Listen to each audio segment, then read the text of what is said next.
you'd rather apply for all these other provinces other than Ontario and British Columbia. Today, I'm going to talk about the recent news that is hitting everybody here in Canada, international students. Now, for a long time, this pathway has been the easiest and the most preferred by people coming here, because getting a student visa is very easy if you have all the documentation. And also after you graduate, there has been a post-graduation work permit for a long time, and it's still there, but that is also being cut off somehow for some group of students. And after that, also there's a pathway leading to permanent residency, which I took advantage of, which a lot of people have been taking advantage of. Now, since this year, there are a lot of changes coming from Mark Miller, who is the Minister of Immigration here in Canada. And I feel like most of these changes are targeting international students. The reason why there are these changes is also the problem of housing.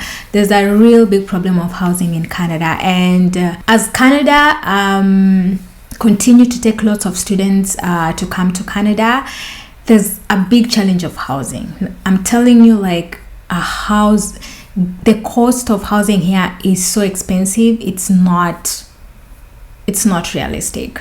It's not. If where you live is costing you more than half your salary, does it even make sense? For a one-bedroom apartment or a studio apartment, you pay about $1,500, and that if you're lucky, because now they're starting at $1,800, $2,000 for a one-bedroom apartment. So life is just very expensive, and I know life is expensive all over. Everybody's crying that the cost of living has really gone up. But even finding those houses here in Canada is a challenge. If there's a house that has been posted, landlords get hundreds of applications through which they have to screen. And it's hard. It's like, may the best win. And of course, all of us are not going to win. They're only going to pick one. So that problem of housing has really pissed off Canadians. And now the government is putting a cap on the amount of students to come to Canada in the next 2 years. I will talk about that in another video, but today I'm talking about how amidst this crisis you can still secure your chance and your place here in Canada. It is still possible. The fact that they're putting a cap does not mean they are completely eradicating study permit. Now, as I said, immigration will never stop, never. So the fact that they're putting a cap on the number of students that are gonna be coming in the next 2 years does not mean that they're completely doing away with student visas. It only means that it's gonna be a little bit more competitive, and it's also going to be, you also need to be more strategic on how you actually submit your application. And the thing is, the key here is gonna be, other than being competitive, you're going to be smart in terms of which province you want to make an application to. Okay, this I mean is that, when you're selecting a university, you don't just go to the internet and select universities in Canada and pick a random one. And no, you want to be strategic about this. Look for those universities, colleges that are in provinces that are not saturated by international students. And that's the reason why I'm here. I'm going to show you the provinces that have been receiving lots of international students. And as Mark Miller said, that this cap is going to be proportional. Okay, the allocation is not going to be proportional. So it's not going to be a one fits all. So they're going to look at, like, this province, how many international students have been going, what is their population, and then based on that, they're going to decide the amount of student per year they're going to allow to go to that province. So that means that if, for example, you want to come to a university in British Columbia, and British Columbia have only been given 10,000 spots, that means that everybody all over the world who submitted application to universities in British Columbia are going to be competing for these 10,000 spots. Okay, so it is limited spot. I'm not saying that 10,000 is going to be the number. I'm just saying that it's going to be proportionate to to a number of things, how many students they've gotten or they're getting, and their population. Okay, so that means that the competition is even higher. So I need you to be strategic, and that's why I'm here to niwachanue. You need to be extremely smart when it comes to now choosing universities, because now we want to choose universities in provinces that have been getting lower levels of students. You see, in as much as IRCC has been giving out student permit freely without having a cap on it, like it doesn't matter like how many people have submitted an application to come here as a student, as long as you qualify, they've been giving that study permit. But still, the provinces that have not met their targets when it comes to the number of students that they want to attain per year. Okay, and that's where now I'm telling you that now be strategic in terms of look for a university, look for these provinces that don't have not yet attained their limits per year, because that means that not so many people are applying to these provinces, and so the cap is going to be much higher for these provinces for them to achieve or to attain their yearly targets. Okay, and I'm gonna be showing you the provinces that have been getting lots of student applications and also student permits, so that you can avoid these provinces. Okay, I'm going to show you. You don't have to totally avoid, okay? You can still apply, but just know that your chances are very limited in some provinces. Here's a map, and it seems like the most loved province by international students is Ontario. Ontario leads with about 411,000 students in this particular year. This was a survey done in 2021. I don't have the latest one, but as per this survey, international students mostly love Ontario. And actually, if you see, like a lot of international students go to Ontario. Ontario is the capital of Canada. Of course, people would love to go there. So if I were you, I wouldn't apply to Ontario, because that only means that they're going to get a small cap, like they're going to be allowed to only admit a certain number, a lower number of students. Okay, so if I were you, I'd rather avoid Ontario by all means.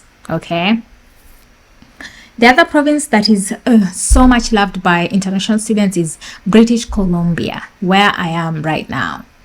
So in 2021, British Columbia alone got 164,875 students, and that was 20%. Ontario had almost half, 50% of students, of all student permits that are given, 50% of them go to Ontario.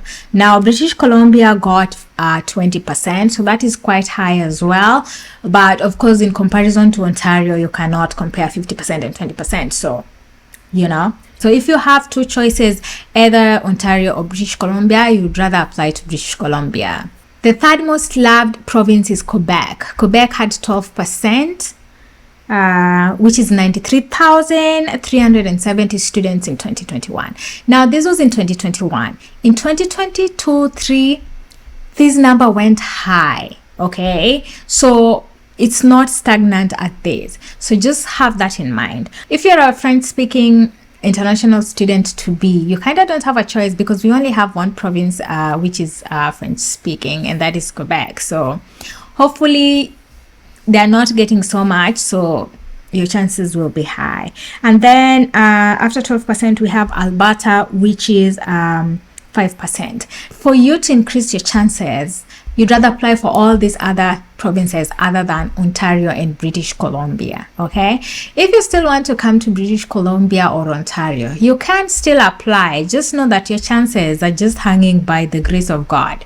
Okay, so but if you want to be sure, because I read some article that was saying that Alberta and these other provinces which I'm about to mention, they have not yet reached their targets when it comes to the number of immigrants going there, and especially international students. So Alberta, they have not reached their targets yet, so you'd rather apply to Alberta. Alberta is another beautiful province in Canada. So Alberta only got 43,485 international student, followed closely by Nova Scotia that got 20,850, and then we have 1%. We have New Brunswick that got 11,000, and then we have PEI got 4,000. We have Newfoundland and Labrador. We have Newfoundland and Labrador. We have PEI that got 4,485, and then we have Newfoundland and Labrador, which got 6,000, and then PEI that got 4,000, and then we got Yukon, they have 255. Northwest Territories got less than 1%, which is 40. Nunavut only got 10 students. Now, Nunavut is up in the north and it's pretty cold there. And Yukon as well. Generally, Northwest Territories, Yukon, Nunavut, oh my gosh, they're very cold. And it's almost impossible to live there. I always complain of cold here in BC. Well, BC is supposed to be the warmest in Canada. Those provinces, you guys, it's like you're living on ice 24/7. Anyways, those are the provinces that you'd rather apply to if you want to increase your chances now within the next 2 years. So Alberta, PEI, Nunavut, New Brunswick, Newfoundland and Labrador. We have which one else? Manitoba is also good. So apply for those other provinces. What I would shy away from is Ontario and British Columbia. Those two, you'd rather just shy away from them. But you know what? If your main goal, if your aim is to move to these two provinces, which is British Columbia or Ontario, then you can just apply to another province, and then you can always transfer. Okay, mostly is for you to come to Canada. Once you're here, you can do whatever you want. Okay, but for you to increase your chances, you have to be strategic, you guys. That's the only key. Sawa. So I mean, I hope this is gonna shed some light. If you're working with an agent, make sure that your agent watch this video, because I know generic applications, they've been applying for people like forever and ever, but now things are changing. Since 2024, these are the things that are going to be changing. Okay, so you want to make sure that your agent knows about this, and so they select a province that has got high chances of accepting you as an international student. Also, you can do your research and start looking for universities in these provinces, and then you can suggest them to your agent. If you're doing it by yourself, here you go, you have all the information and you can do that. Now, disclaimer, I didn't say that you cannot get a student permit to Ontario or British Columbia. You can still get. However, the competition is going to be worse. Okay, why? Because they've been getting lots of students, they've been attaining more than their goals every year, and because the government wants to not the government, IRCC, of course it's the government, wants to tame the number because it's a lot of people coming here, then those two provinces will be affected most. That's what I'm trying to say. Okay, so the cap is going to affect them more than the provinces that have been getting less and not attaining their yearly goals. Okay, guys, so if you gotten to this point, thank you so much for watching, and I hope you are having fun, and I hope you learned one or two from this video. That is the point of me coming here and speaking in front of you guys. Anyways, I'll see you in my next video. Bye bye.